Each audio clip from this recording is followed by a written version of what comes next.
Hello, I'm Heather Bestel, and on the 1st of October 1994 I smoked my last cigarette ever, and stopping smoking was the best thing I've ever done. I've put together this short video to help, if I can in any way, with any tips or hints that might help somebody out there who's thinking about doing the same thing. It's the best thing I ever did, and if you're thinking about doing it, go for it. My story, I think, is going to be very similar to a lot of other people's. I started smoking as a teenager. I was at college, all my friends smoked, and I just thought it was the cool thing to do. And that's fine while I was at college. At my worst, I smoked 40 cigarettes a day. That was 2 packs of Marlboro. It was pretty strong cigarettes. When I left college and got a job, I was surrounded by people who again smoked, and so it was just normal. The problem started when I realised I didn't want to smoke anymore, and I tried to stop.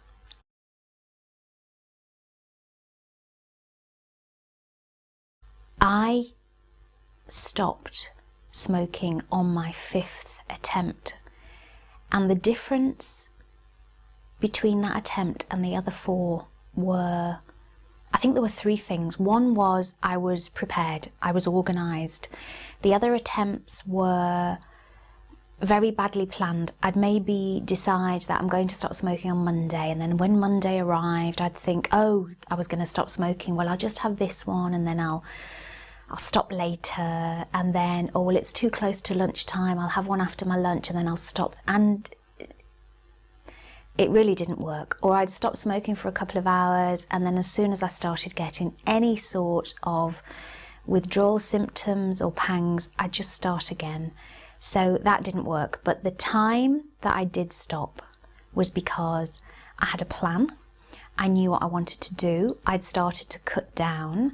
I'd put in place all kinds of things to help me. And the other 2 things that were really important were the motivation. I had really, really strong motivation. And there were 2 things. One was that my husband Peter's father died of smoking-related illnesses, and he'd watched his dad go through that. And although he'd never said to me that he didn't want me to smoke, and he respected the fact that it was something I needed to do, I always felt really guilty about that. And if I smoked in front of him, I felt it was very disrespectful, and I knew what he'd gone through, and I really, really wanted to do it for him. But I also wanted to do it for me, because we were wanting to start a family, and I knew that I had to get really healthy, and smoking was just one of those things that was going to have to stop. And so my motivation was really, really strong, and I had a plan in place.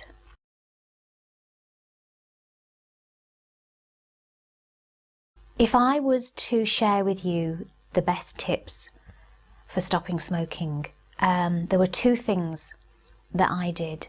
One was that I worked out how many cigarettes I smoked each day, and then I gave each of those cigarettes a mark from 1 to 5, and a 1 meant I didn't really need them. So a 1 would be one of those cigarettes that I would light up and think, do you know, I don't really want this. Or I'd light up and I'd realise there was 1 already in the ashtray. So I knew I could cut down, I could get rid of those straight away. A 5 would be, someone's going to have to die if I can't get a cigarette right here and right now. The feeling was so strong for those ones. So I realised I could start to cut down the 1s, the 2s, the 3s, and eventually the 4s. But the 5s I knew I was going to have a challenge with. So that's a good tip, to start getting rid of them if you want to cut down. The other tip is that after I stopped, I told myself that I had a choice. If I wanted to smoke, I could. And that made all the difference, because I kept a packet of cigarettes. It was open, there was only about 10 or 12 left. And I put it on a shelf where I could see it. And it gave me permission, if you like. I was in total control. I could say, I don't want one just now. Or if somebody offered me a cigarette, I'd say, no thanks, not just now.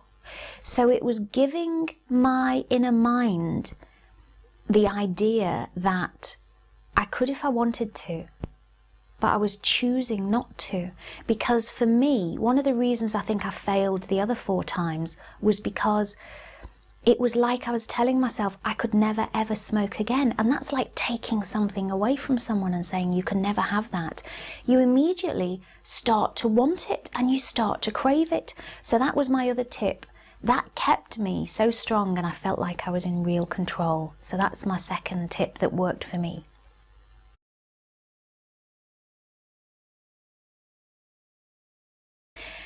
Any other general tips I could give you are: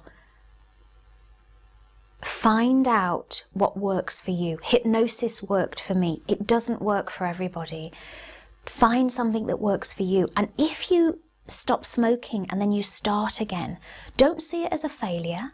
See it as feedback. Find out what it was that didn't work and try something else. And if that doesn't work, try something else. And if that doesn't work, guess what? Try something else. Keep going. Most people take 3, 4, 5 attempts to do it. You can do this. The main thing is to make the decision to do it, to want to do it, and just keep going. I've done it, so anyone can do it, and I know that you can do it as well. Another tip would be to get support. Tell people. Make a public declaration that you're going to stop smoking on this day and you need help, you need support, you need people to be around you, you need to be able to pick up the phone and offload to them if you're feeling really grumpy, or if you're getting depressed about it, or you just need somebody that will get you through and say the right kind of things and maybe just be a bit patient with you for a while. Get yourself a team around you that are going to support you and you'll do well.